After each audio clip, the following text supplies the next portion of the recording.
Welcome back. I've got Harish Chandramowli on the line. Harish, how are you? Good. Really, really happy to have you on the show today. We were talking a little bit in the pre-show about some things, and I know the audience is going to resonate with it quite well, especially in this age of AI and everything else. So why don't you share a little bit about you, and then we'll jump into the conversation. Yeah.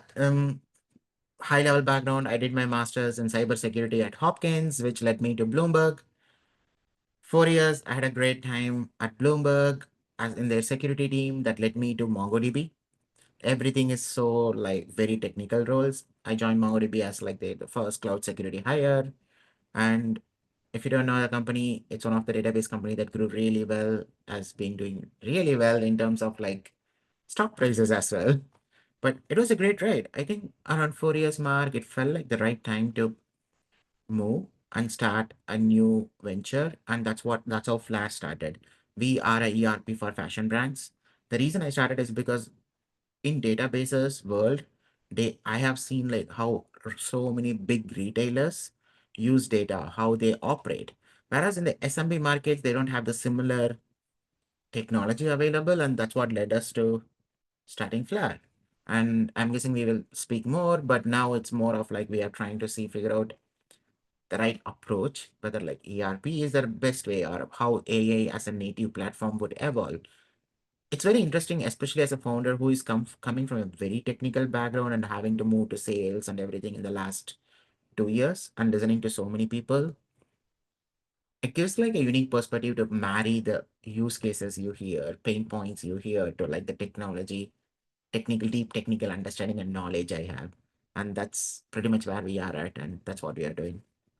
No, it's quite the journey, and it's good that you've recognized, the sales and pain point thing because software developers, they get presented a problem, they create the code or the apps or whatever they happen to be using, and they build something to address that pain point. But when you start hearing the human side of the pain points, and gets a little bit deeper as to what will this accomplish, that opens the doors in your mind to, okay, well, we could have it do this instead, which will address that pain point, but it also does this, which could address other pain points. And we talked again about this in the pre-show, and I always joke I should just hit record as soon as I connect, because a lot of times there's been really good stuff in the pre-show, but I think a lot of it has to do right now, especially in the late summer and in North America 2025. AI has been really making a dent in software companies, even to the point where there's a lot of companies that have been building software platforms for a long time that are taking a step back, and they're looking at the horizon, and they're going, maybe we need to approach this from a different way or use a different lens, or even consider, what, we're going to wind down the operations and we're going to launch something new that's going to be utilizing AI instead of the traditional ways that we've been doing things before. So I'd love to hear your thoughts on that. Yeah. So taking a step like this is a big concept, and the change in my mindset came because like one of the things like I can build very crazy analytics, reporting, and everything. And in the sales call, not even sales call, like I was onboarding a customer. One of them went like, I want to cry. This looks like a 21st century software. And the feature she was so excited about is copy paste between ERP and an Excel sheet. People are so much used to Excel sheets. So these kind of small, delightful workflow feature is what really makes everyone happy, not the NLP and everything. And with AI, building these delightful use cases for each and every users becomes so easy. So at this point, the thought process is like, hey, would ERP that we know right now, if you don't know ERP, it's like basically back office operation softwares for any businesses. Would those operation software exist as it is right now, or there is a big change coming? Personally, I fundamentally believe there is a big change coming because why people use a back office operation software, one, to make their life easy, automations easy, two, to get the reports out of it. And those automations and customization of the automations has become so cheap with AI. And the platform I want to pivot to is basically like, how, how can I give power back to business owners? so that they can explain what they want. And we build like a very small specific software that just works for their business. You don't need this B2B SaaS that works for 1,000 businesses. And AI is the one that enables us to do that.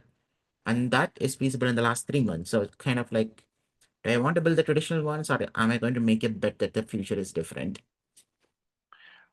Well, one of the things that came to mind, I'm not going to mention, we'll pick on a CRM company, and I'm not going to mention their name, but they're pretty big. And or it doesn't have to be a CRM company. It could be, a payroll processing company. We know who the big boys are, the ones that are gigantic, and they're huge, huge systems. And yes, they do package those things, where you can just, get the low end modules and doesn't have all the plugins. But then if you end up finding out, well, I need that. So then they may or may not make it easy for you to add that without adding other resources. So what it does in what you're discussing, from my vantage point anyway, is it allows, easier entry into platforms that are beneficial to a company's specific needs. I mean, literally, it's like you're going to a restaurant and you get to customize the ingredients that you want in your dinner. And that's one of those things where there's so many software packages that we've used over the years that have features that we've never used and never will use. Where, with the advent of AI and building software platforms and widgets and custom GPTs and you name it, what it does is it gives us exactly what we need. And the beautiful thing about it too is because of the memory, it keeps track of things.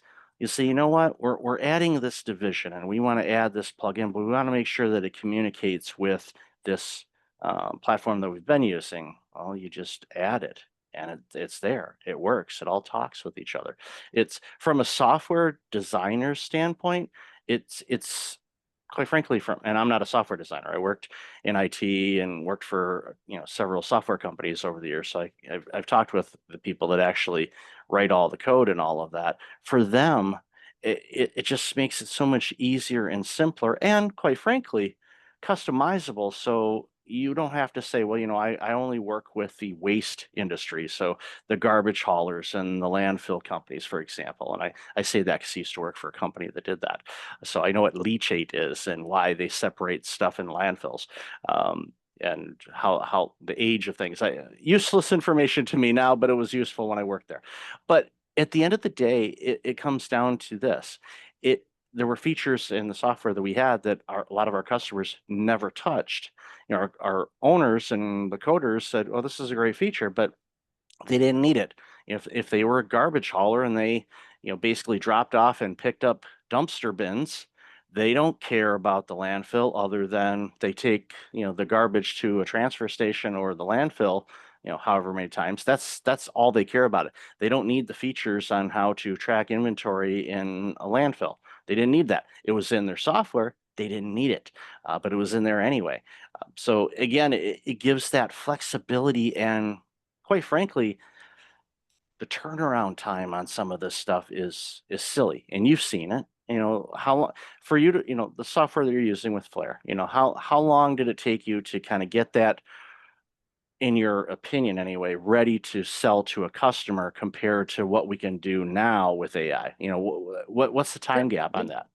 it took me nearly like 6, 7 months to build a basic version. And now I could build it in like weeks, not months. That's how much the world has changed in 2 years. And also, just like the way you spoke about CRM is a very good example, because one of my customers is using one of these big CRMs with all the AI features. That's like nice and everything. But when you talk about customer relations, especially in industries like fashion, you reach out to 1,000 people with your flyer. These are my clothings. These are my the season clothings, right? This big CRM allows you to create templates with AI and everything, but don't allow you to have an attachment in the template. That's the basic one feature that a fashion industry needs, because every season they have to send a flyer saying that this is my collection. And we just automated that part and just integrated with their Gmail so that they can reach out to people, and that's it. Now they don't have to pay a crazy amount for these big CRMs, and they get like what they exactly need. for the industry specific use case. And it took us like what, a week to build that, and that's it. Yeah, and that's the thing. You can, and because of what, AI is capable of, you give it the right instructions and it will know just based on, the data collection that it's assumed or assimilated or captured over the years. You basically say, okay, I work in the fashion industry specifically for children that are amputees that need a certain type of pants because they're in a cold weather climate, but we don't want them to have to buy a pair of pants and then cut off one of the legs because they don't use a prosthetic. So you're like, okay, all these people are, cutting up jeans, and there's this one waste of fabric that's a waste of materials, waste of resources, where you can say, you know what, no, we have a way to be able to design a software so there's a front end on it where the customer can say, okay, well, how long is the leg that was amputated? So that way they can customize their clothes. It looks good. It doesn't look like, uneven scissors. Like anything that I ever cut is definitely not even. You could give me one of those cutters, that cuts the paper and stuff like that. It's still crooked. I'm just not a skill that I was born with or attained in my life. But that's just a weird, wild example. But again, you can customize it right to whatever industry you sell to. It's like, oh, we fashion to, women from Eastern Europe that are 35 to 50 years old, this, and this, and this. And you design it so that way, again, and I love the example you gave. Something like fashion is visible. You need to see it. We can talk about here's the latest trends in this, and here's our latest designs, and we describe them through text. Okay, you can probably imagine what they look like, but you know what? You're going to sell a lot more when they actually see it and they go, that looks good. I know I can sell a lot of that in my store. I know my customer base. They will buy a bunch of that. So I'm going to load up on that in inventory because I'm going to make a decent profit on that. If you don't show them what it looks like, they're going to go, I don't really know what it looks like. It says it's got a floral pattern on it and it's, this and this. So, shame on that CRM, again, not mentioning names, but good for you because you saw a problem and you fixed it. Well, now, you can address that even more and say, well, here, you guys could ditch that really expensive CRM and take care of everything you need and get all the information you want of it. It's going to plug into your email system anyway, and you're going to get everything you need out of your CRM and be able to natively send out, the flyers and brochures or order forms or anything else you want to make it easier for the customer. Because if you make it easy for the customer to buy, the likelihood of them buying increases. Yeah. And we are in like one of the best technology changes that's happening in the world. It's the right time to rethink how software works, how company consumes the software, right? It's not just for technical people to be like, oh, the software world is changing. Even as a user, now you can demand more, pay less, and you can just try some things yourself. If you're a business operator, I highly encourage people to be like, even for Flair, like when I go on sales call, I tell people like sometimes you don't need Flair. You could literally automate most of the basic things you need with the chat GPT. Why are you even paying for me? Well, and that speaks volumes to your character too, because y- it's not typical for a company to say, yeah, you know what, you could do this just using ChatGPT, ask some commands, and then you wouldn't need me at all. That speaks volumes to your character. So then, if you decide to pivot and you're offering something, those customers will typically remember that and go, you know what? Yeah, I can do it, but it's easier if I have somebody else do it. The power of delegation, people. Just because we can do everything doesn't mean we should. I don't want you burning out, but if you do burn out, you know how to find me because I work with people that burned out. And that's usually one of the things that happens with entrepreneurs. They try to do too much and they don't delegate enough or early enough, and it turns into a big problem and ends up making their product or service not as good as it could be, which we all suffer from that. I want people to have great software products and programs and code and entrepreneurs to thrive and grow and achieve all their dreams and more. But I want them to do it in a way that's healthy for them so they can actually enjoy it. And that's what's so important about, the work that we do, the work that you do, ultimately is to make people's lives easier and be able to service their customers. And when we get to do that, that's when magic happens. So, in closing, where I know it's because then this is one of those things where I don't like asking, where do you see things in 5 years? Because everything has happened so quickly with all of this. It's difficult to imagine. I mean, we can dream, but it's kind of difficult to imagine where things are. But I honestly do think that there's going to be really a revisiting of how software works and how we use it. And I think that's a good thing. But it creates opportunities. I know a lot of software companies are kind of afraid because they don't want to adjust and pivot. And those are the companies that tend to go away. The ones that adjust and make the necessary adjustments to survive are still around. General Electric is a great example. They have reinvented themselves several times in their history and continue to do so. IBM's another one. But there's a lot of companies that, have been big and huge, and 10 years from now, they may not be here because they missed the opportunity to take a long, hard look at what things are going on right now and what the future looks like. So in closing, love to hear your thoughts on that. So, I mean, I don't know about 5 years, but at least for the next 2 to 3 years, one thing I know is like right now, even for my own customers, when I had like agentic workflows, it was not ready for production. Agent is not able to do everything. Whereas building the toolings they need with AI is there if ready right now for your production, that nimbleness, right? But a year from now, I feel agentic workflows, agents doing a lot more things might be production ready. It's more about one in the next 5 years. So many things are going to keep changing.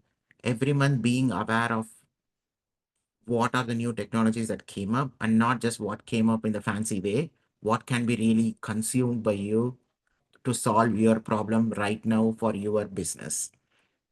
And that is going to keep changing every month as a software, as a business. Knowing what is coming, what is there is very important, and adapting to that is important.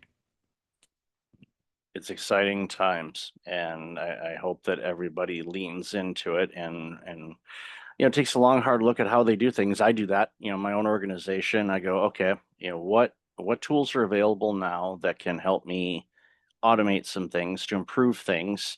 One of the because I use ChatGPT and other AI platforms for a variety of different things, but one instruction I like giving it from time to time is I'll say, okay, here's what I'm doing, or here's an article that I'm writing. What am I missing? And that's one of those things. A lot of people, their egos, or they don't want to be found out that, oh, I'm missing something. But it's like, what am I missing here? What's something that could make this better or improve my case for this? What are some ideas? And what it's done for me is it's caused my brain to really start thinking more and going a little bit deeper into things. And it's definitely been an improvement. So I highly encourage everybody, do that as well. So love And this conversation. Go ahead. I'm sorry. no, I can give hundreds of examples. Like I am an outsider from business perspective, right? ChatGPT helps me understand the industry, speak to you in the same language that you can understand. There are so many things you can do Oh with yeah. these tools. Lean on them. Yeah. Yeah. Leverage every one of them.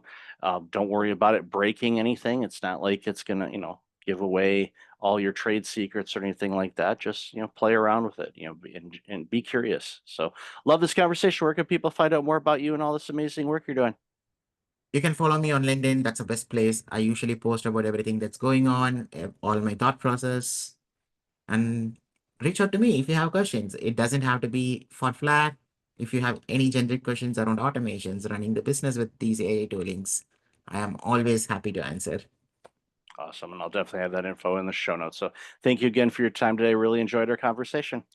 Thank you.